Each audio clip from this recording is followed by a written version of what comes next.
You're listening to another episode of All the Bees with me, Dr. G, and my scrub tech, Bree. I'm Dr. Janet Chao. I'm a facial plastic surgeon here at Restore SD Plastic Surgery, and I work closely with Dr. Kat Gallus. You are listening to All the Bees, an unfiltered plastic surgery podcast with our scrub tech, Bree. Hi, Bree. Good afternoon. I was going to say good morning, but today Dr. G gets a little break of me, although I don't know why she would want that. So we are going to put Dr. Chao in the hot seat and talk about all things facial plastic surgery. So welcome to Dr. Chao's Corner. So today we're talking about facelift recovery. Yeah, I get a lot of questions on the recovery, what it's like, how long do I need to be down for? So give us a little insight to recovering from a facelift. Yeah, so everyone needs to go home with a responsible adult who will stay with them overnight. Keyword responsible. Yes. Keyword. So for a lot of my patients, that's a supportive family member or a close friend, and others prefer to, just bring a private nurse or recovery specialist professional in, which we have plenty of recommendations for if that's the case. That same person usually accompanies you to your first post-op visit, which is the next morning after surgery. We'll teach them how to help with things like changing your dressings and gentle cleaning around the incisions. And that's it, just for the first night. But having someone with you for that first 24 to 48 hours just makes recovery a lot safer and smoother so that you can focus on resting and let them kind of handle the little things. Yeah, let your husband and wife tell them you need 3 weeks off. Tell them they have to do 3 weeks of kids, grandkids, dishes, housework. They're going to have to cook for you. Yep. That's what I tell everyone. I'm just the baby for the week. Yeah, just the baby. Make sure they put on your movies. Make sure they get your favorite stuff. You be catered. That 48 hours should turn into 3 weeks of being catered too. All right, you guys got really it from milk Bree. it. My professional medical advice. Yes. Perfect. So what would I expect to look like after a facelift? So right after surgery, you can expect to be swollen, a little bruised, maybe some puffiness or unevenness, which is totally normal. Most people don't feel socially normal for like 2 to 3 weeks, but the recovery does improve day by day. That said, everyone heals a little differently. I've had some patients bounce back surprisingly fast. I had one woman who put on a full face of makeup, styled her hair, and went to dinner like out to dinner with her husband 7 days after. I'd just taken her sutures out and she was like, I'm going to go out to dinner now. Yes. Wow. So in general, I think recovery does tend to be a little bit quicker with the deep plane technique that I do. There does tend to be less tension on the skin. I also like to use IV sedation in a lot of my cases, which makes the recovery from anesthesia a little smoother and easier.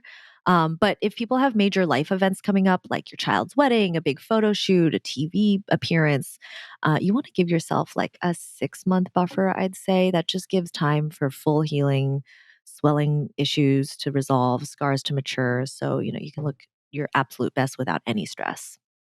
I just want to side note that if you do IV sedation, you really just get to stare into my eyes for like 5 straight hours. We had one patient and she was so hilarious. She was so comfortable, but she was chit-chatting. Every time she opened her eyes, my eyes were like right here. And I was like, you're welcome. She even offered, she's like, do you want me to help you? I was like, she was I remember that. so funny. She learned all the instrument names. She was like, oh, do you need the bishops now? Yeah. Do you need the irises? Like she was on it. It's so funny. Yeah. So just expect if it's IV sedation, you just get to be 2 inches from my face for God knows how long. They love it. They love it. Yeah. And they're napping. They're in and out, and everybody's comfortable. Yeah. No one feels pain. But yeah. No, people do so well. I think you're more freaked out about the IV sedation than they are. You're like, so why are you looking at me? Yeah, first surgeon, she's like, oh, I do everything under IV sedation. And I was like, excuse me, what? And we have done a whole bunch. And there is not one person that has been uncomfortable. I'm like, damn, that's crazy. Yeah. And it's great for them too, because I think it's less time under anesthesia in general, because you can kind of lighten things up earlier on while I'm just putting in light stitches at the end. And, they can move their face during it and I can test facial movements. So lots of different reasons. Yeah. No breathing tube. Which is a good thing to touch on. And maybe we can, I know we didn't reiterate this in our facelift, but tell me some of the complications from like being like knowing where your nerves are. I know a really big part of my job intraoperatively is I stare at the face like it was what I was born to do. And we're looking for twitching when she uses any kind of cautery. Like, tell me about the nerves a little bit and why that's important. Yeah. So I just want to say in general, I think our OR is super fun. Bree's a great surgical assist. We listen to music. We are, usually chatting, having a great time. But when it's time to go into the deep plane and it is like things get a little bit more like, okay, turn the music Yeah. down, look at the face. We are watching that facial nerve. So I'd say that's the number one thing people worry about, and rightfully so. I mean, we are operating very close to that nerve.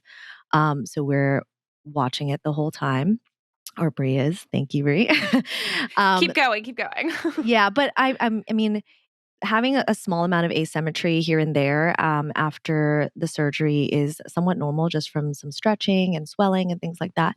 Um, but yeah, I mean, we watch that nerve like crazy to make sure that we don't cut it, obviously, but that's a risk. The biggest risk in the first few days is a blood clot. So, the best candidates have really well controlled blood pressure. They're not on any blood thinners. Um, Women have a little lower risk of hematoma than men do, but bleeding is another risk. And then, just little bits of asymmetry, scar issues, stuff like that. But I'd say hematoma and facial nerve injury are the two big ones to worry about. Okay. And if you're worried about a hematoma, can these patients expect to have drains after? Good question. So I don't always use drains. I kind of make that decision intra-op depending on how the patient's doing. If it's pretty bloodless, we'll just leave it without drains, put a little pressure dressing on, and that's that. If I do use drains, I'll use a small Penrose drain that comes out behind the ear. It's like a little rubber band essentially that just sticks out right behind the ear, and it's underneath all of your dressings. You don't even know that it's there. I don't use the big bulb drains. So there's nothing to manage, and it usually comes out the next day. Awesome. And then right after surgery, I like to call them like cute little Q-tips because everyone looks like a little Q-tip. We wrap you up. But what can patients expect to wear as far as garments after the surgery? And how long would Yeah. you like them in them? I like your little Q-tip description. I tell people they're going to look like the Michelin Man, Yes, or a it's a marshmallow. mix. It's a mix between a Q-tip and a Michelin Man. Oh, you So also go through really quickly Bree's Beauty Salon. I get you all lathered up. We clean your hair. We make you beautiful. We shampoo. We condition. if you have long hair, she'll do a nice little braid for you. That's Yes, always a little good. brush. Hmm. All the good stuff. Yeah, and I'd say after the surgery, you asked, what can you expect for garments and dressings, right? So Yes. after the surgery, we'll wrap you up in that little light pressure dressing, and you'll come back in the next day, and we'll take it down and look at everything, take out any drains, and then we'll just dress you right back up in that same pressure dressing. After like 3 or 4 days, I switch you out to a little elastic band that's a little more comfortable, a little easier to manage. Um, and you wear that for a week. For the second week, I let you take it down if you want to go to the grocery store and kind of leave the house. But whenever you're at home, I want you wearing it. And then for about a month, you're wearing it at least at nighttime. So after 2 or 3 weeks, you wear it at night, but you can kind of go about your day normally. And make sure when you're going about your day, you're wearing a hat. You keep your face covered from the sun. Yes. Speaking of, I had this great hat that a patient wore at her post-op visit one time. And I was like, I love that hat. That is the perfect post facelift recovery hat. Like, where did you get that? And she was so nice. She was like, I'm going to order you a bunch. And she did. She ordered like a dozen, and I have them Yeah. sitting in my office, and I've been giving them to my patients. Wait, can we throw who one on really book. quickly? Oh, yeah. Please hold. I'll go grab Please one. hold. You need to see this because this is super important. Keeping your incisions out of the sun, just like any scar, we want those incisions to look good. Look at her. She's so cute. This is the hat. It comes in multiple colors. It's got this little like face dressing. I This is a love it. podcast. I don't know if they're going to be able to see this on They can always look video. at little snippets But or shorts. anyway, I didn't know this. You can unzip this part and it becomes a visor. My patient came in the We other day love. with the visor on, and then there's this front part that you can like use. Amazing. I can't do it with my headphones on. Please hold. If you want to look at this hat, go ahead and check out. We'll put a little clip in on our Instagram. It is great. It is cute. I need that for my daily walks. Yes. Fabulous. Man, you guys are missing out if you're just listening. So, all right. So that's it. I only have a few left. So hurry up and book if you want one of those. Yeah. Come get your facelift. Could you get a hat with it? Definitely gonna have to order more of those. That's like, I saw this like Instagram post, I think, of a surgeon being like, come to Chicago and get your surgery and we'll pay for your flight. And I was like, oh, okay. Well, I don't know about paying for a $25,000 surgery to get, a flight, but sure. But anyway, so you get a free hat. You must have a little connection with the airline or something. Yeah, you don't get a flight, but you can get a really cool hat. So are there let's talk about sutures. Are there any sutures that need to come out? When do they come out? Do some absorb? So obviously there are the deep sutures that are absorbable that anchor the SMAS and platysma. So those are absorbable and they stay in. And then there are the skin sutures. So the sutures around the ear come out at about a week. The one under the chin will come out somewhere between 5 and 7 days. And then the ones in the hairline, if they're in the scalp, I usually wait until about 10 to 14 days to pull those. Okay, nice.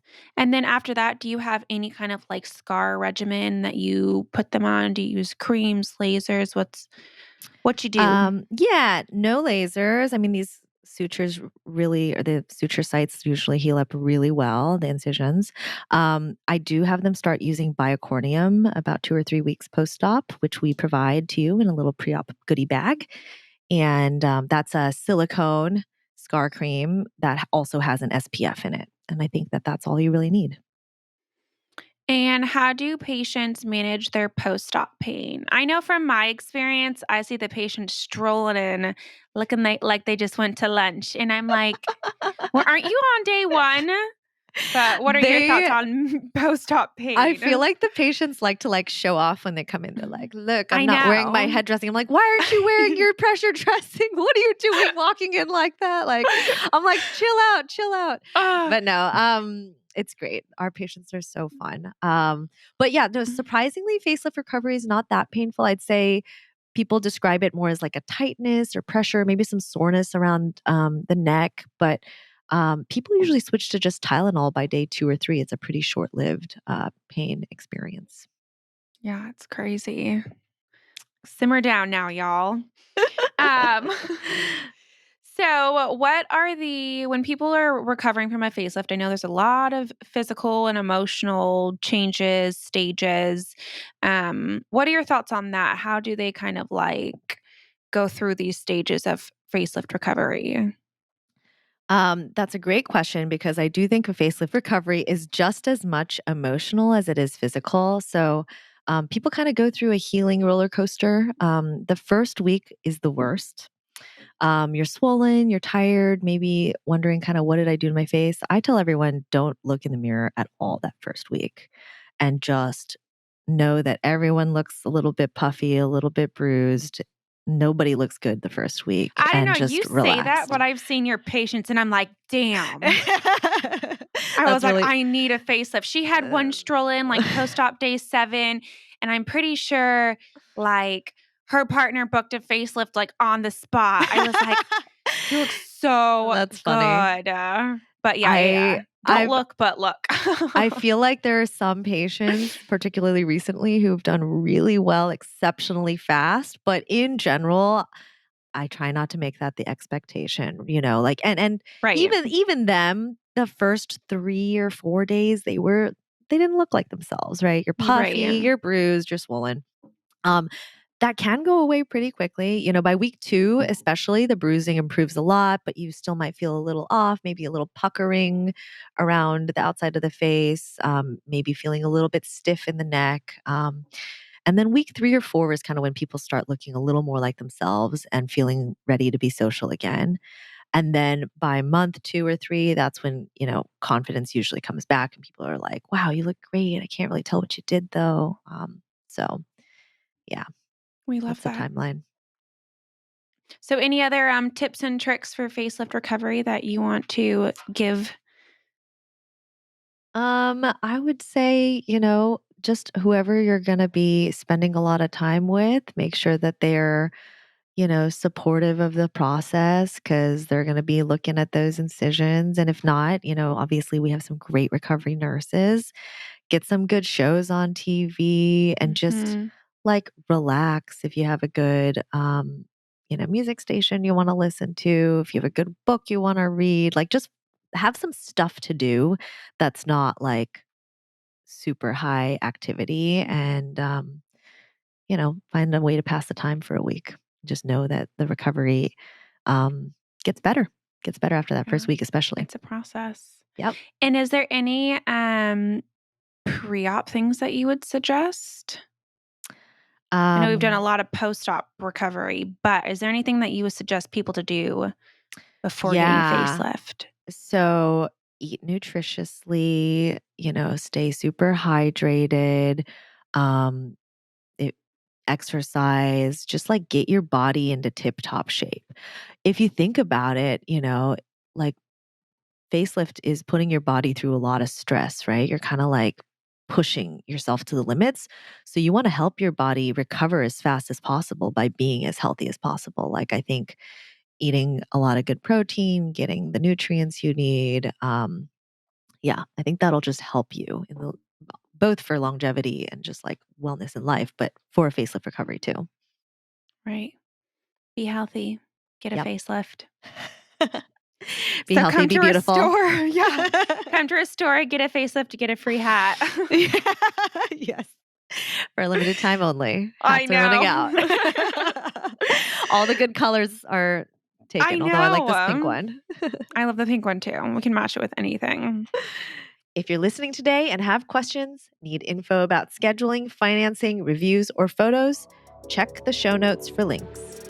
Scrubbing in and scrubbing out. If you're listening today and have questions, need info about scheduling, financing, reviews, or photos, check out the show notes for links. Restore SD Plastic Surgery is located in La Jolla, California. To learn more about us, go to restoresdplasticsurgery.com or follow us on Instagram at RestoreSD Plastic Surgery. If you enjoyed this episode, please share it and subscribe to All the Bees on YouTube, Apple Podcasts, Spotify, or wherever you like to listen to podcasts.